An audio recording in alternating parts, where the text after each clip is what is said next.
Bom dia, comunidade da inclusão. Hoje, 15 de outubro, dia do professor, dia do mestre, dia daquele que introduz o ser humano na complexa relação social e no grande desafio da conquista do conhecimento, da conquista da razão, da conquista do que o ser humano tem de mais valioso, que é a compreensão de si e do mundo.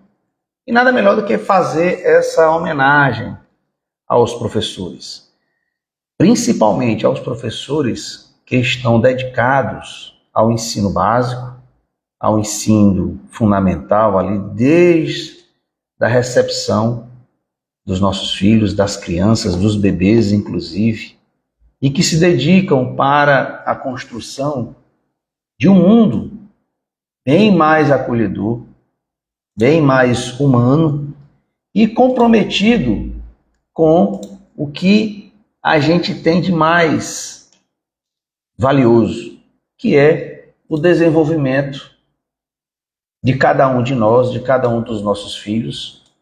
E aí nada melhor do que a gente fazer essa homenagem. E hoje também, no portal do Ministério da Ciência, Tecnologia e Inovação, eu estou até aqui com um portal aberto, a gente vai ter a abertura do primeiro Seminário Nacional de Pesquisa e Desenvolvimento em Transtorno do Espectro Autista.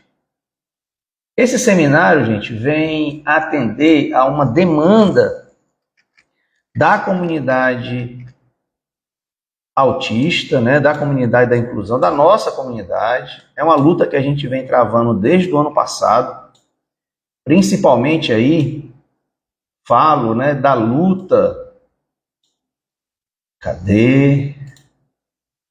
a luta aí da Coalizão Nacional Inclusiva pelo Autismo, abreviação CONIA, cujos parceiros aí de luta, e aí presto principal distinção à professora Flávia Massal, lá do Pará, que é uma guerreira aí na luta da inclusão a nível nacional e com a qual a gente tem muitas conversas, não só com ela, mas com o grupo como um todo, com os especialistas, com muita gente boa dedicada a essa luta nacional pela maior relevância que deve ter a causa do autismo, não só a nível de educação inclusiva, terapias, atendimento precoce, que é aquela rotina diária que a gente precisa ter e que as mães reivindicam muito, mas principalmente tratar o autismo com a seriedade que ele deve ser tratado. Não com bravatas, não com verborragia eleitoral, como fez lá o presidente dos Estados Unidos, colocando aí o Tilenol como possível causa. É uma vergonha, na verdade.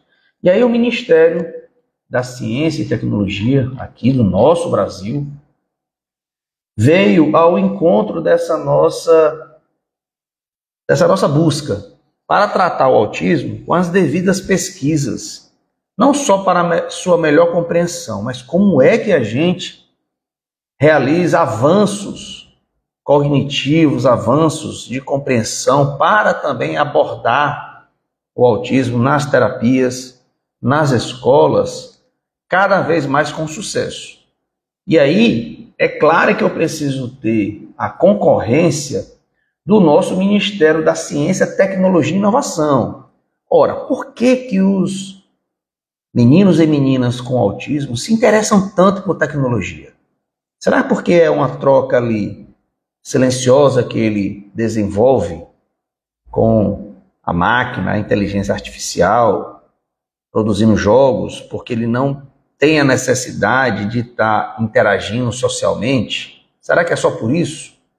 Ou é porque o cérebro autista, e aí a gente tem aquele livro da Temple Grandin, o cérebro autista, na sua peculiaridade de funcionamento, ele tem uma estrutura de linguagem ou uma forma linguística típica de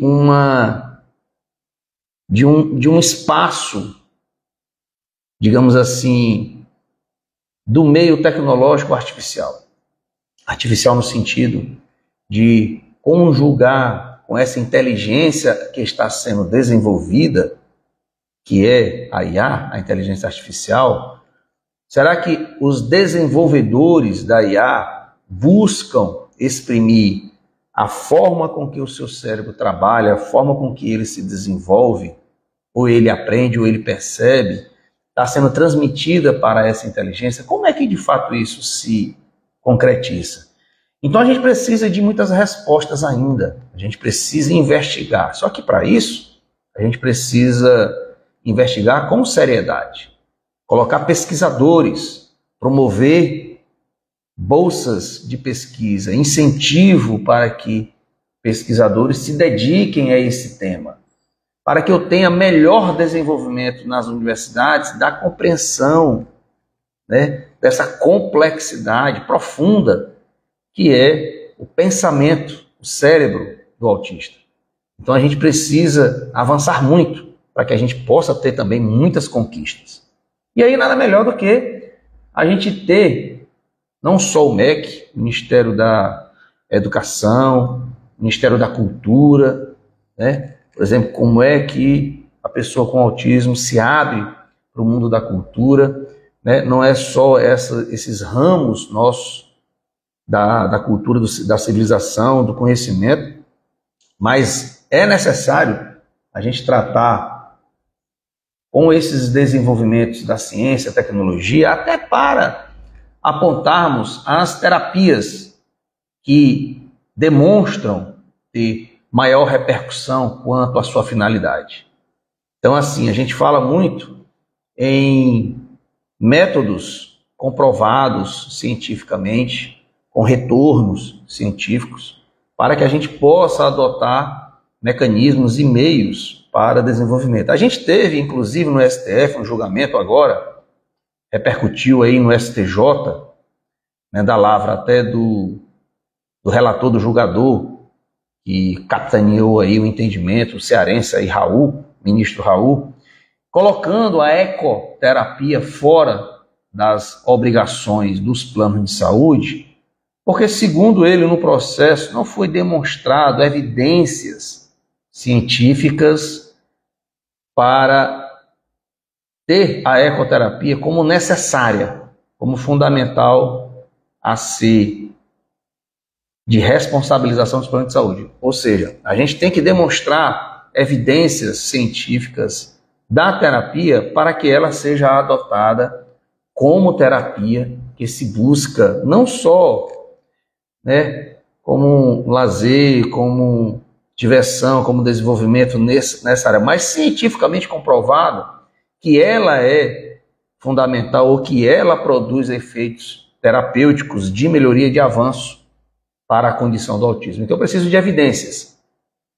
E se eu falo de evidências científicas, é claro que eu tenho que ter estudos por trás para que eu demonstre essa evidência científica. E nada melhor do que a gente ter aí a conjunção de esforços capitaneado pelo Ministério da Ciência e Tecnologia. Eu estou aqui, ó, com a aba aberta aqui do YouTube, aguardando aí o começo da cerimônia. A gente divulgou aí, eu coloquei na postagem, enfim, coloquei aí nas minhas redes sociais o convite para a participação.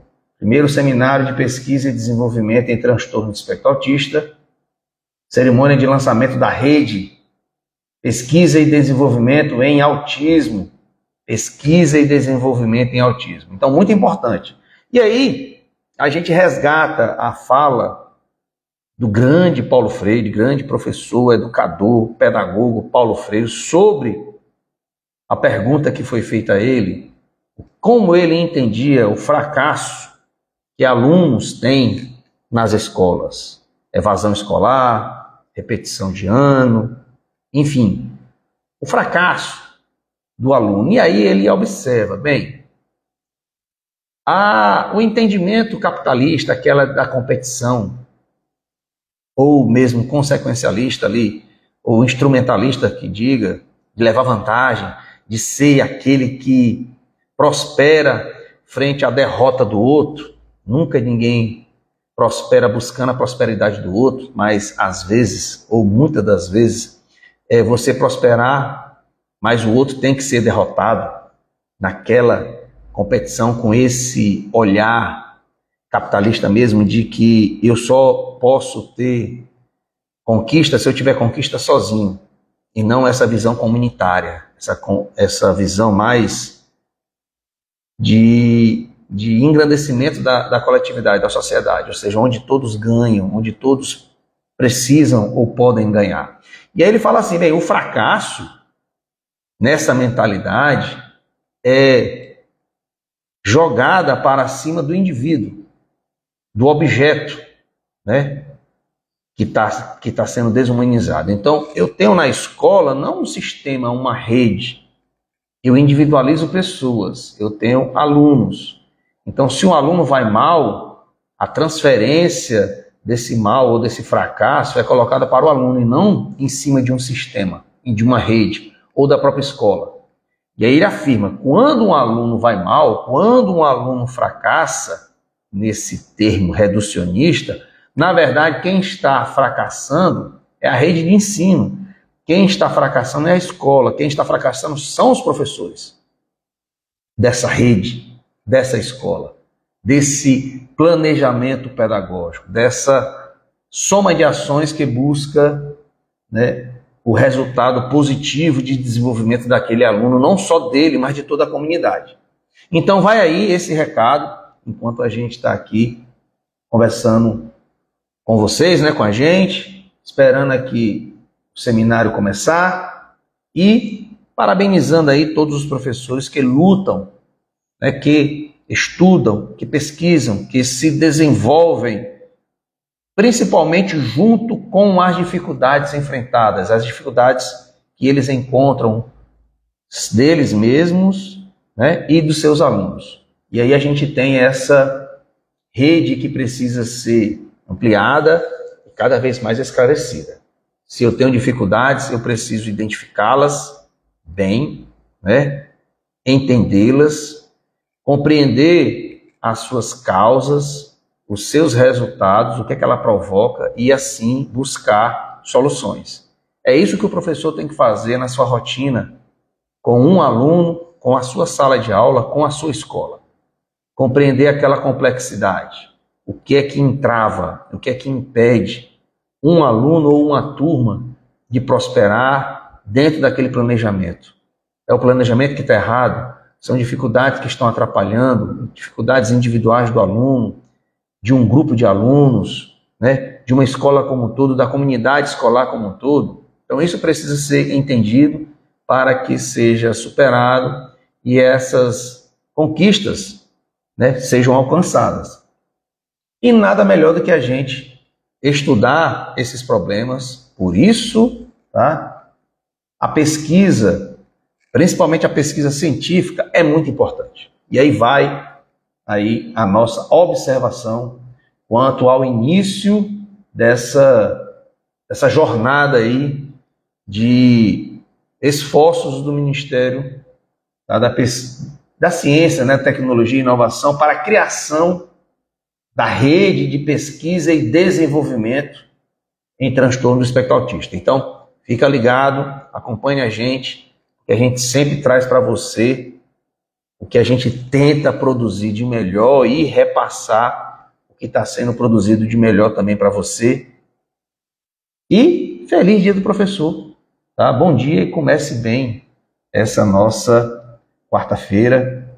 Que seja uma quarta-feira aí de conquista, de reflexão e de ótimos resultados para todos nós, tá bom? E vamos aqui para o nosso seminário, certo? Tudo de bom, gente?